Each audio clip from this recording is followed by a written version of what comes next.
What is going on, guys? Welcome back to another post game here on Mets Central as the New York Mets. They end up giving a little bit of a heart attack, scaring us.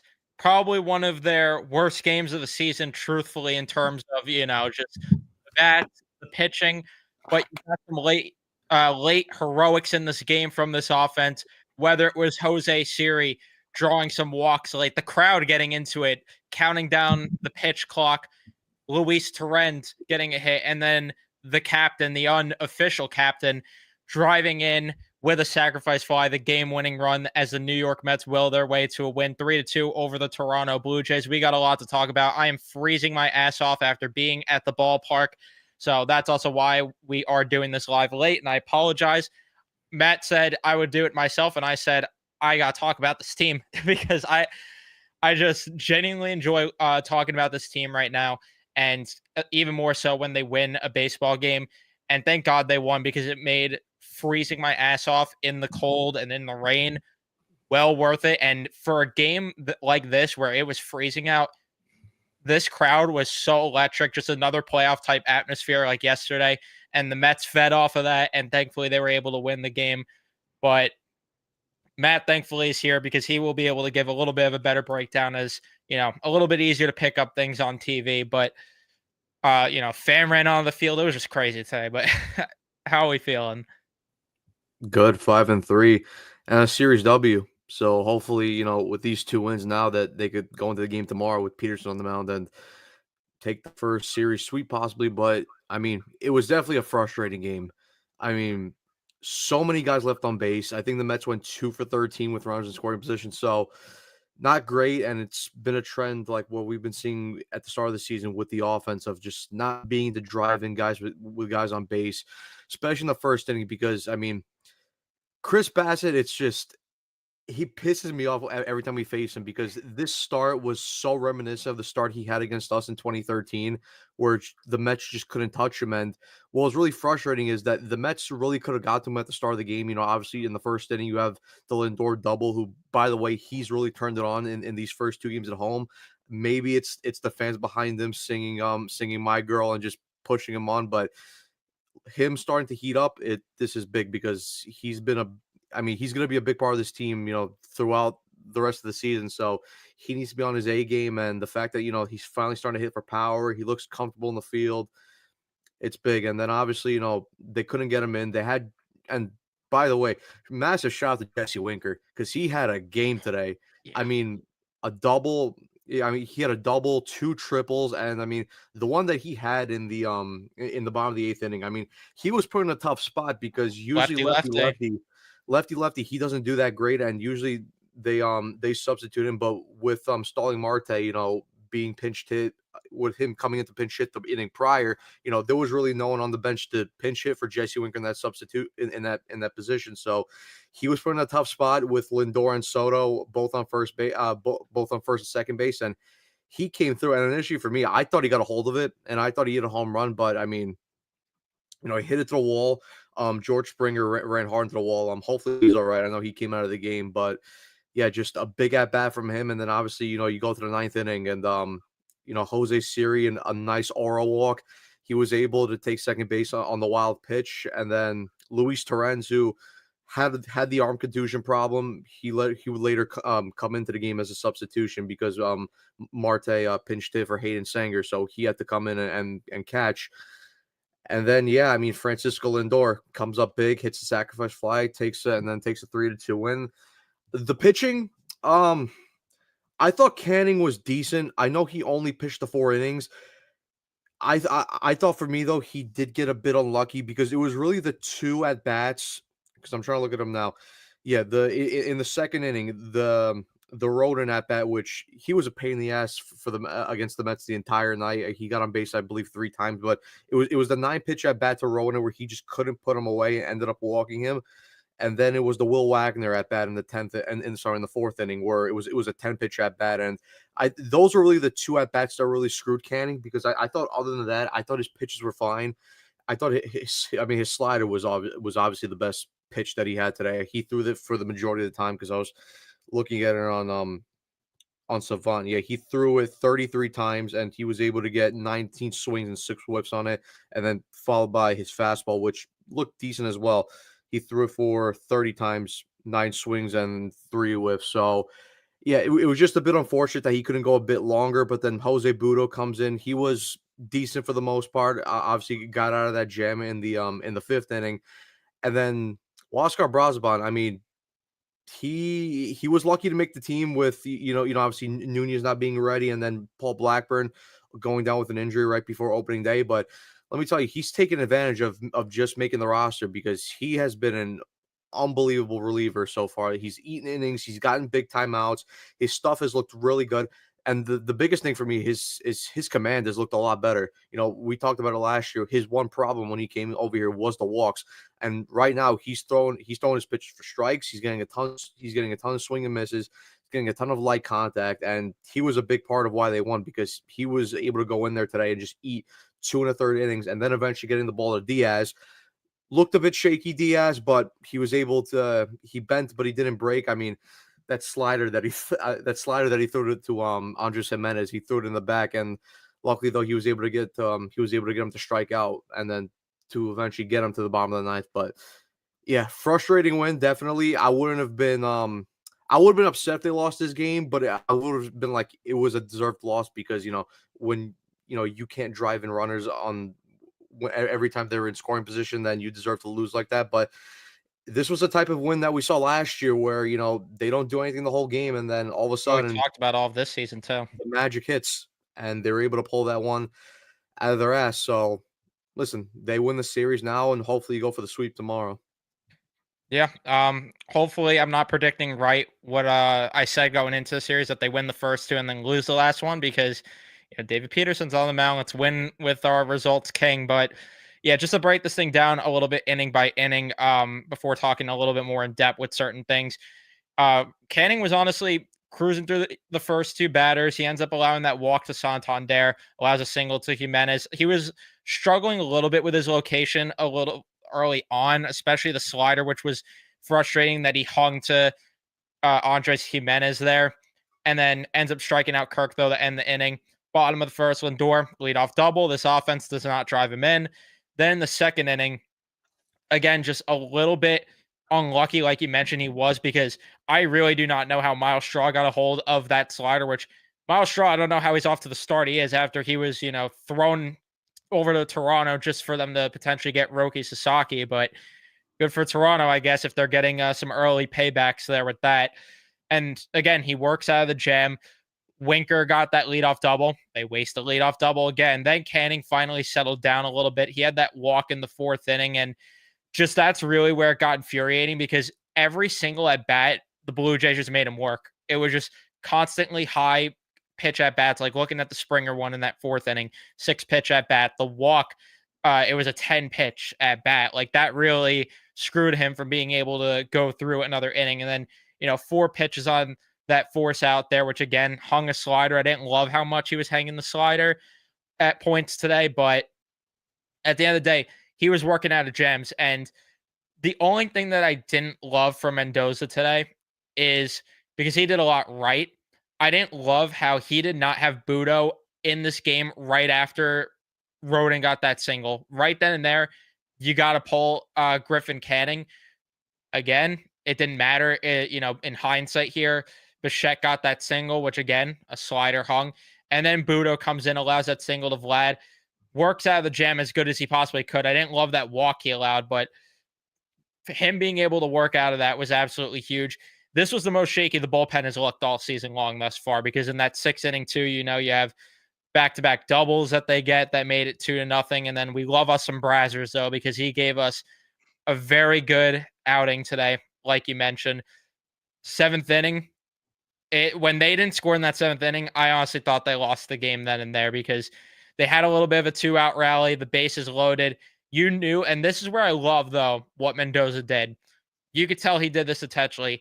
Sanger was on deck the entire time for that Siri at bat. They pitched around Siri, very clear as day. And then Starry Marte ends up coming into the on deck circle. It didn't work out with Marte, but I loved the idea behind that entire thing there. And then Big credit to Luis Torrens, though, who was able to come in and battle through despite being injured today. The eighth inning, though, they couldn't mess that up. They just could not mess that up. That might have been the first time I've seen a player hit two triples in a game, because after those two hit, or the walk and then the hit from Soto, I really was worried that when they were it's the two outs from Alonso and Nimmo, they weren't going to come through. When I saw Winker lefty lefty, and when he chased, I think it was the third pitch of that at bat, I was like, they're gonna fuck this up, aren't they? It doesn't end up mattering, as I agree with this comment. On a warm day, that's probably leaving, and that was a home run in 10 stadiums, according to Baseball Savant there. And then Vientos unfortunately struck out there. Diaz, like you said, a little bit shaky, bent but didn't break, like you said. And that ninth inning, Jose Siri drawing that walk. I'm loving the plate discipline from him early, because even though some of those pitches are so far out of the zone, the whole thing with Siri was he swings at those. And then I thought at first glance he could have got in on that Luis Torrens single. But It was smart to hold. thankfully he didn't. It was smart to hold them up. Yeah, I was gonna say thankfully he didn't go, because once I saw the throw come in the infield, I'm like, all right, good thing I'm not a third base coach. And then Lindor got that sacrifice fly. A lot of balls that looked like they were maybe gonna leave that got kept in though today at points. But yeah, the way you could describe this one, they bent but didn't break. Yeah, I mean, you talk about the ones that they were hit deep, but they didn't get out. I thought the Nimmo one off the bat, I thought that maybe had a chance to get over. I forgot who was playing center field for them, but I thought I had it. I think maybe it was Wagner. I thought I had a chance initially to get over his head, but it just couldn't. It kind of died as we got closer to the warning track, and at that point, I'm like, fuck, you have first and second. Obviously, Lindor with a great plate approach draws the walk. Soto, who hadn't done anything all game, gets that big single, first and second. And then, I mean, Pete had his worst game today, so far this season. And I mean, look, that's the one benefit though of this lineup. If just in case one of these guys at the top of the order has a bad day, you have other guys to pick them up. And thankfully, Lindor had a good game. Soto there had that big single there, and then obviously Pete goes down. Nimmo with a D fly out, and then I mean, just again, Jesse Winker, just unbelievable game from him. And yeah, when he started chasing, I think it was it was the second pitch that he chased, the knuckle curve. I thought the same thing. I was like, shit, we're really gonna waste this opportunity again. But he hung in there, and then he got the knuckle curve. Just hung it over the plate and took it out to right field just for a big two run triple. So, but just what I was saying though, this game and this win just reminded me a lot of last year. Where they couldn't get anything going all game. They hung in there though, and then eventually they got the big hit, and thankfully they won this game, because now 5-3. It's still early, but you really want to pick up these games early. And another thing, like I talked about this a couple days ago, but a lot of the games where the Mets have either lost or looked like they were going to lose, a lot of them have been close games where they just can't get in that extra, where they just can't drive in those runners. And thankfully now it looks like they're starting to do it. Obviously they did it in Miami in the last game to get that series win, and they do it here where now they pick up the series win. So listen, I know it's early, but pick up these wins and put yourself in a good position later down the line where you don't have to necessarily have to feel like you have to win every game like we did last year. But yeah, and then another thing I was gonna say, it kind of does suck that Canning only went 4 innings, just because. And again, this was a point that we brought up last year, where we don't want to burn out the bullpen this early, but thankfully, and the thing is that we have guys now that could eat multiple innings. Kranick yesterday with 2 innings. Budo has done it multiple times this year. Brosban has also did it multiple times. So the fact that the Mets now have 3 different guys who can do this type of role, where they just go in there, eat innings, just in case a starter just doesn't have it, or he gets knocked out a bit early because his pitch count goes up there. That's big. And then also, you're going to have a guy like Dedno Nunez come back who could also do that role. I know they'll probably take it slow with him just because he is coming back off the injury. But again, the fact that the Mets bullpen is this deep, and, it wasn't the sharpest that has looked like this season, and they were still able to get results and, keep them close until the offense exploded. It's a huge sign, and it's another reason why we were confident about this bullpen going into the season.